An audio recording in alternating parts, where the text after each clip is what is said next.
Irrigation डिपार्टमेंटने जे पत्र दिलं पाणी कपात करण्याचं, त्या विषयासंदर्भात आज बैठक घेतली. तर आम्ही सगळ्यांनी मिळून आता असा निर्णय घेतला आहे की आपण 31 मेपर्यंत कोणतीही पाणी कपात पुणे शहराची करणार नाही. 31 मे नंतर पुन्हा आपण IMD कडनं काय निर्देश येतात ते बघूया आणि त्यानंतर धरण साठामध्ये किती पाणी आहे ह्याचा सगळ्याचा अंदाज घेऊन, पावसाचा अंदाज घेऊन त्याच्या पुढे आपण पाणी पुरवठा संबंधित निर्णय घेणार आहोत. बैठकीला सगळे पक्षनेते होते, ॲडिशनल कमिशनर होते, त्यांच्याकडे पाणी हा विषय आहे, इरिगेशन डिपार्टमेंटचे अधिकारी होते, जगताप साहेब होते. आता पाण्याची गरज किती आणि उपलब्धता किती? माझी डायरी द्या बरं.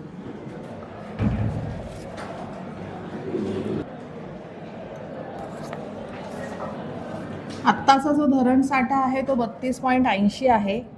आपल्याला 1560 MLD पर डे लागतं, म्हणजे 9% हो शिल्लक. 1560 MLD आपल्याला पर डे आपण पाणी वापरतो पुणे शहरासाठी आणि 1.65 TMC मंथली असतं. याचा अर्थ जर आपण पाणी कपात केली एक दिवस आड तर मग साधारण 0.5 TMC आपली डेली पाणी बचत होऊ शकते असं त्यांचं एक म्हणणं होतं. पण आपला IMDचा फोरकास्टसाठी आपण थांबूया आणि मग बघूया कसं करता येतं. IMDचा फोरकास्ट आत्ताचा असा आहे की 92% सरासरी पाऊस पडेल, परंतु तो पाऊस लांबणीवर आहे असं त्यांचं म्हणणं आहे की जुलैच्या नंतर. म्हणून मग CM ऑफिसकडनं असं एक निर्देश होते की आपण पाण्याचा एक अंदाज घ्या, 31 ऑगस्टपर्यंत आपल्याला पाणी पुरवता आलं पाहिजे, पुरवता आलं पाहिजे, त्याप्रमाणे आपल्याला त्याचं नियोजन करता आलं पाहिजे. आता हे सगळे निर्णय घेत असताना मी त्यांना गेल्या 5 वर्षाचे जे काही पाणी साठा होता आणि त्यांचं दरवेळेला ते म्हणजे दरवर्षी 1 मे ही त्यांची तारीख असते, 1 मेला धरण साठा ते कॅल्क्युलेट करतात. तर गेल्या 5 वर्षाचं त्यांची जी आकडेवारी घेतली त्याप्रमाणे 22ला 12.17 TMC होतं, 23ला 10.34 होतं, 2024मध्ये 8.16 होतं. म्हणजे ज्या वर्षी आपल्याकडे अल निनोचं आपल्याला तेव्हासुद्धा आपल्याला सांगितलं होतं आणि रेनफॉल कमी होता तेव्हा. मग 8.16 असताना आपण 2024मध्ये पाण्याची कपात केली होती, एक दिवस आड आपण पाणी सगळीकडे देत होतो. 2025मध्ये 8.89 होता तरी आपण पाणी कपात केलं नाही. 2026 म्हणजे आत्ता 10.13 शिल्लक आहे TMC. म्हणून मग आम्ही असा निर्णय घेतला की अजून थोडे दिवस 31 मेपर्यंत आपण थांबूया आणि त्यानंतर पाण्याचा कसं काय निर्णय घेता येतोय, म्हणजे पाणी कपात असं मी म्हणणारच नाही, पण पाणी किती पुरवायचं, कसं पुरवायचं ह्याचा एक आपण निर्णय 31 मे नंतर पुन्हा घेऊ शकतो. हो, त्यांनी केलंय नियोजन आणि तेच नियोजन त्यांनी आज आपल्याला सांगितलं की त्यांनी तेच नियोजन सांगितलं की पाणी कपात म्हणजे त्यांच्याकडनं इरिगेशनकडनं होत असताना पुणे शहराला म्हणजे पिण्याचं पाणी आणि आवर्तन जे पुढे त्यांना द्यावं लागतं, ह्या दोन्हीकडे ते कपात करणार आहेत. असं नाही आहे की तिथे देत आहेत आणि आपल्याला कमी देत आहेत, असं नाही आहे. करत असताना दोन्हीकडे करणार ते.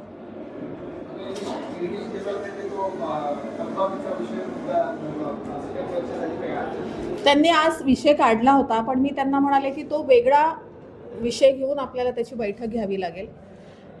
काही माहिती मी त्यांच्याकडे मागवली आहे की आपण त्यांचं असं म्हणणं होतं की म्हणजे आपल्या आयुक्तांचं असं म्हणणं आहे की 1.60 TMC आपण त्यांच्याकडे मागितलं होतं गावं समाविष्ट झाल्यानंतर साधारण 6 वर्षापूर्वी. ऑन पेपर आहे, फक्त त्याचं ॲग्रीमेंट न झाल्यामुळे त्यांनी आपल्याला त्याचं पेनल्टी लावली. पण मी त्यांना म्हटलं ते सगळं आमच्या पुढे ठेवा, तुम्ही म्हणता म्हणून पेनल्टी नाही, तुमची आकडेवारी काय, तुमचं ॲग्रीमेंटचं काय क्लॉज आहेत, हे सगळं आमच्या पुढे ठेवल्याशिवाय आम्ही ते करू शकत नाही. आज आपण तो विषय घेतला नाही थकबाकीचा, एक साधारण 8 दिवसांनी पुन्हा तो विषय घेता येईल, मग तेव्हा दोन्हीचे विषय एकत्र करून आपल्याला बोलता येऊ शकतं. हा झाला पाणी पुरवठ्याचा विषय.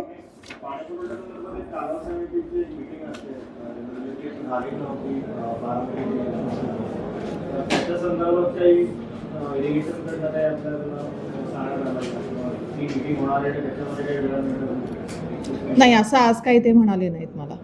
आज असा काही विषय झाला नाही. त्यांनी जे पत्र दिलं होतं त्या अनुषंगाने आम्ही आज ही बैठक लावली होती आणि त्यामध्ये हे क्लिअर आम्ही त्यांना सांगितलं की 31 मेपर्यंत आम्ही तरी आत्ता काही पाणी कपात करणार नाही, त्यानंतर आम्ही बघू काय करायचं ते. हो, त्यांचं म्हणणं आहे पाणी कपात करावी लागेल, कारण आपल्याला 31 ऑगस्टपर्यंत पाणी पुरवायचं आहे आणि जर आपण आत्ता पाणी कपात केली नाही तर क्रायसिस जास्त होतील, तेव्हा जास्त पाणी कपात करावी लागेल, मग पुन्हा प्रॉब्लेम्स जास्त येऊ शकतात. कारण एक दिवस आड जर आपण पाणी कपात केली तरच आपण जास्तीचं पाणी वाचवू शकतो, जे आपल्याला पुढचे काही महिने पुरवता येऊ शकतो. मे अखेरपर्यंत नेहमी पाणी पुरवठा राहील. नियमित राहील, मे अखेरपर्यंत नियमित राहील. त्यानंतर पाण्याचा साठा किती आहे त्याच्यावरती आणि पावसाचं प्रमाण किती असेल त्यावरती आपल्याला निर्णय घ्यावा लागेल. पण मी आपल्या सगळ्यांच्या मार्फत पुणेकरांना सांगू इच्छिते की आपण पाणी जपून वापरायचं आहे आणि एक धोरण असं आहे की नो रनिंग टॅप्स. पाणी नळातनं म्हणजे नळ चालू ठेवून पाणी जे वापरलं जातं सतत ते कमी केलं पाहिजे. पाणी साठवून मग त्यातनं कामं केली तर जास्त बरं राहील. म्हणजे हे विशेषतः मी महिलांना हे सुचवते, ज्या कोणी आपल्याकडे घरेलू कामगार महिला येतात त्या नळ चालू ठेवून काम करतात, त्यामुळे पाणी खूप वाया जातं असं आपल्या सगळ्यांच्याच निदर्शनात येतं. तर हे कुठेतरी थांबलं पाहिजे. जोपर्यंत पाणी साठा आपल्याकडे कमी आहे तोपर्यंत आपल्याला पाणी खूप जपून वापरायचं आहे. सगळ्या राज्यातच इम्पॅक्ट होतो. सगळ्यांना सीएम ऑफिसकडे ज्या आधी आल्या त्याच्या घरी त्याचं गव्हर्निंग टॅब त्याचं हे करणार नाही, त्यांचे काय लाडकी बहिणीचे पैसे द्यायला असं कधी करतो आपण? नाही, ते पाण्याचे मीटर बसवले त्या संदर्भात काय की ते आज काही चर्चा झालेली नाही, पण पाण्याचे मीटर बसवलेले मला असं वाटतं चांगलं असतं. आपण पाणी किती वापरतो हे त्याच्यावरती लक्षात येतं ना. कॅल्क्युलेट तर झालं पाहिजे, आपल्याला कळलं पाहिजे पुणे शहरासाठी आपण किती पाणी घेतोय, किती वापरतोय. प्रशासन त्यासाठी तयार आहे. बऱ्याच झोनमध्ये आपले मीटर लागलेले आहेत. प्रायोगिक तत्वावर पण ते मीटर चालू आहे की नाही, फक्त त्याचं मीटर रिडिंग करणं ते सुरू कराल का? त्यासाठी प्रशासनाच्या मागे उभं राहणं. नाही, मीटर रिडिंग तर सुरू केलंच पाहिजे आणि आम्ही त्यांना असं म्हणालो की एक साधारण एक एरिया धरून तुम्ही बघा ना की तिथलं मीटर रिडिंग घ्या, मग तिथनं आपल्याला काही नंबर्स येतील. केलं पाहिजे. तर ते करणार कधी? त्यांना सांगितलं, आता सुरुवात करू आपण. सांगितलंय जे प्रॉक्सी ती करणार आहेत ती तरी गळती शोधण्यासाठी बिल येणार नाही. बिल येणार नाही हे 100% की बिल येणार नाही आहे लोकांना, पण आपल्याला पाणी कुठं आणि किती वापरलं जातं आहे, वाया जातं आहे का, ह्याच्यासाठी मीटर रिडिंग्स फार महत्त्वाचे आहेत. मीटर चालू केले पाहिजेत, त्याचं रिडिंग्स आलं पाहिजे. पाण्याचा विषय झाला. दुसरी आज एक बैठक होती ती म्हणजे पालखी सोहळा जो पुण्यातला असतो त्याची एक पूर्व तयारी म्हणून एक आढावा बैठक घेतली होती.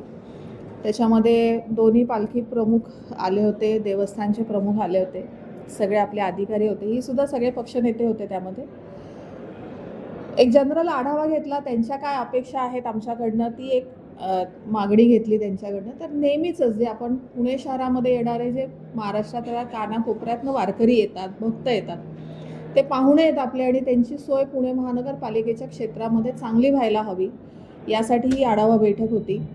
त्यामध्ये पाणी असेल, शौचालय असतील, चांगले रस्ते, लाईट्स, या सगळ्याची व्यवस्था, वारकरी जिथे राहतात तिथे चांगली व्यवस्था, आपण त्यांना शाळा देतो राहण्यासाठी, शाळांच्या वर्गखोल्या देतो, तिथे ते सगळ्या स्वच्छ असावे, त्यांच्या पिण्याच्या पाण्याची व्यवस्था असावी, हे सगळं आपण करणार आहोत. पालखी मुक्काम स्थळाबद्दल पण तिथे बोलणं झालं की आपण तिथली व्यवस्था सगळी चांगली करून देतोय. दुसरं त्यांचं म्हणणं होतं पिंक टॉयलेट्स वाढवावेत, तो एक प्रयत्न करू आपण.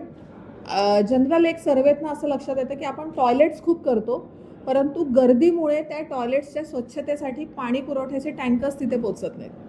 आपल्याकडे पुष्कळ वेळ आहे, काही थोडा सर्वे करून तिथं आधीच पालखीच्या आधी आपण काही तात्पुरते टँक्स करू शकतो का, तिथे पाणी जास्तचं भरून ठेवू शकतो का, असं थोडं आम्ही व्यवस्था बघणार आहोत. हे सगळं जेव्हा प्रत्यक्ष पालखी मार्गाची पाहणी होईल तेव्हा हे सगळं लक्षात येईल. त्यामध्येच टोटल नंबर ऑफ टॉयलेट्स लक्षात येतील, पाणी पुरवण्यासाठी काय करता येते ते बघता येईल. कायमस्वरूपी मॅपिंग केलं ना, जर आताच तयारी करणार असेल हो, कायमस्वरूपी गणपती किंवा ते ड्रेनेज लाईनचे तिथेच असेल तर ते जास्त सोयीचं होईल. किंवा टॅप पण तिथे कनेक्शन घेणं सोपं. पण एकूणच जर आपण पाहिलं तर आपल्याकडे मोबाईल टॉयलेट्सची संख्या कमी आहे. जर पालखीसारख्या मोठ्या सोहळ्यासाठी जर मोबाईल टॉयलेट्स हवे असतील तर ती संख्या आपल्याकडे कमी आहे. पण ती संख्या पूर्ण करण्यासाठी असं तर नाही होऊ शकत की आपण टॉयलेट्स विकत घेतलेत, पण ते विकत घेतलेले टॉयलेट्स पुन्हा कुठे ठेवायचे, मेंटेन कसे करायचे, असा सगळा विषय. तर बघूया, काही ह्या विषयामध्ये काम करणाऱ्या विविध संघटना असतील, संस्था असतील किंवा मोठे कोणी व्यावसायिक असतील ते आपल्याला काय मदत करतायत का हे आम्ही पाहणार आहोत. आणि टॉयलेट्स जास्त करून म्हणजे आजच्या बैठकीमध्ये तोच महत्त्वाचा मुद्दा होता, म्हणजे टॉयलेट्सचा आणि ज्या कोणी माता भगिनी येतात त्यांची व्यवस्था करण्याचा एक विषय होता. तर तेवढं आपण करू. ही एक प्राथमिक बैठक झाली, त्यानंतर आता पुन्हा एकदा 2-3 वेळा बैठका होतील. CCTVचा एक विषय झाला, त्यानंतर PMPMLची सोय हा एक विषय झाला की लोक पुढे सासवडपर्यंत जातात. जास्त करून सासवडपर्यंतच इथं जे पुण्यात आलेले भाविक असतात ते सासवडपर्यंत जातात. त्यांना तिथनं परत येण्यासाठी PMPMLची बसची सोय करता येते का, किंवा ST महामंडळाशी आम्ही बोलू, त्यांच्या काही बसेस आपल्याला देता येतील का, आणि त्यासुद्धा चांगल्या सुव्यवस्थित, चांगल्या सुस्थितीत असलेले, अशी एक आम्ही प्रयत्न करणार आहोत. PMPML बसची व्यवस्था तर आम्ही नक्कीच करू शकतो. आणि दुसरा एक विषय झाला म्हणजे बोबदेव घाट, त्याचे जे 2 टर्न्स आहेत जिथे गाड्या बंद पडतात तिथे काही व्यवस्था करता येते का ते एक बघायचं आहे. त्यांनी असं एक आमच्याकडे मागणी केली आहे की पालखी जेव्हा पुण्यात दाखल होते, ती दाखल होण्यापूर्वीच तिथे खूप मोठे स्पीकर्स लावलेले असतात आणि संपूर्ण पुणे शहरभर पालखी मार्गावरती सगळीकडे स्पीकर्स असतात. ते स्पीकर्स त्यांना नको आहेत, त्याच्यामुळे त्यांचा जो नित्य नियम असतो ते त्यांचे भजन कीर्तन आणि नामस्मरण करत ती पालखी सोबत चालत असतात. त्याच्यावरती त्या स्पीकर्समुळे त्याच्यावर व्यत्यय येतो. त्यामुळे त्यांचं एक म्हणणं होतं की स्पीकर्स नको आहे, असं आपण काही व्यवस्था करू शकलो तर. अर्थात हा विषय जर पोलिसांचा आहे, पण मी त्यांना असं म्हणाले की आपण आव्हान करा लोकांना की स्पीकर्समुळे आपल्याला त्रास होतो. त्यानंतर ते हे पेपर बॉम्ब्स असतात का, काही काय म्हणतात बरं त्याला,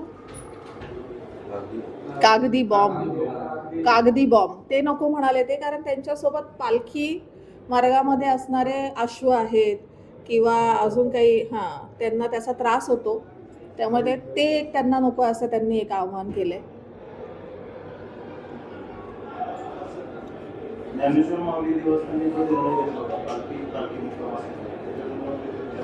आज ते म्हणाले की त्यांनी असा कुठलाही निर्णय घेतलेला नव्हताच आणि अजूनही निर्णय घेतलेला नाही. त्यांना आम्ही बोललो की अशी काही चर्चा होती का, तर ते म्हणाले असं काही नव्हतं. कदाचित हा एक वेगळा काही हे असेल, म्हणजे आपण म्हणूया गैरसमज असेल, पण अजूनपर्यंत त्यांच्याकडनं असा कुठलाही निर्णय झालेला नाही आहे. आणि आपल्याशी आमचे जे स्थायी समिती चेअरमन आहेत ते बोलले असतील की आमचा प्रयत्न चालू आहे. आम्ही त्या दिवशी व्हिजिटला गेलो की तिथला आजूबाजूचा जो काही परिसर आहे तो आम्ही घेऊन विकसित करण्याचा प्रयत्न करतो आहे. म्हणजे त्या देवळाचा मंडप जो आहे तो अजून भव्य होईल. रोड्सवर असलेले अतिक्रमण आपण काढतोय, त्याच्यामुळे रस्त्याचं जे काय एंट्री पॉईंट आहे आणि एक्झिट पॉईंट आहे तिथले सुद्धा अतिक्रमण काढल्यानंतर ते रस्ते मोठे होतील. आणि शेवटी तो Pune heart of the city आहे, तो ती जी जागा आहे जुनं पुणे आहे, थोडे रस्ते लहान आहेत तिथे, पण आपण यावेळेला चांगलं अजून करण्याचा प्रयत्न करणार आहोत. दोन्ही संस्थांच्या हो हो. याच्यामध्ये आपला विषय येत नाही, तर दरवर्षी पालखी पुण्यामध्ये येते, त्यावेळेस लाखो भाविक बरोबर असतात. हो. तर याच्यामध्ये मोठ्या प्रमाणात चोरीच्या घटना घडतात आणि याच्यातून जे ग्रामीण भागातून लोक येतात तर त्यांच्यावरती मोठा परिणाम होतो. आपला तो भाग नाही, पण आपण पोलिसांना त्या संदर्भात सूचना देणार आहोत तर ते प्रमाण जे आहे ते पुढच्या बैठकीत नक्की मी हा मुद्दा मांडेन, त्यांच्याकडे मागणी करेन.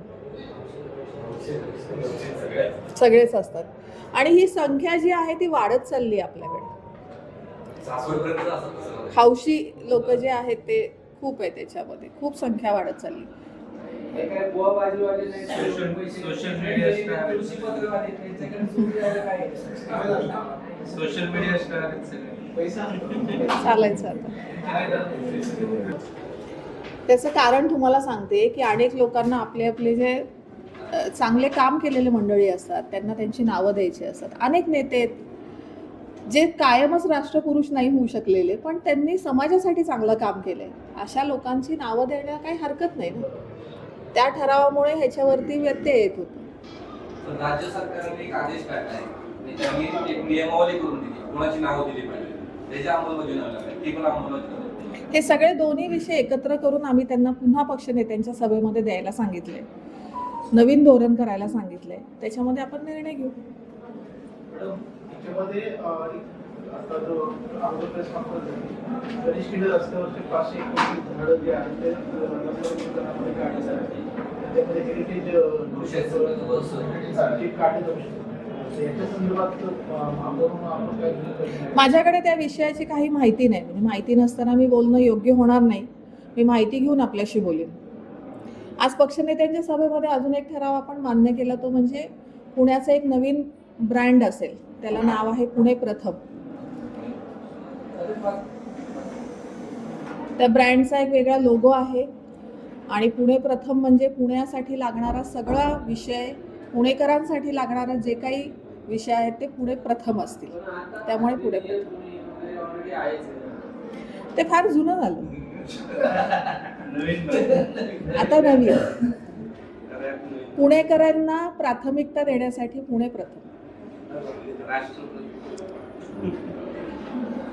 असं नाव बदलून काय काय काय brand म्हणतात? जेव्हा आपल्याला ब्रँडचं लॉन्च होईल तेव्हा कळेल.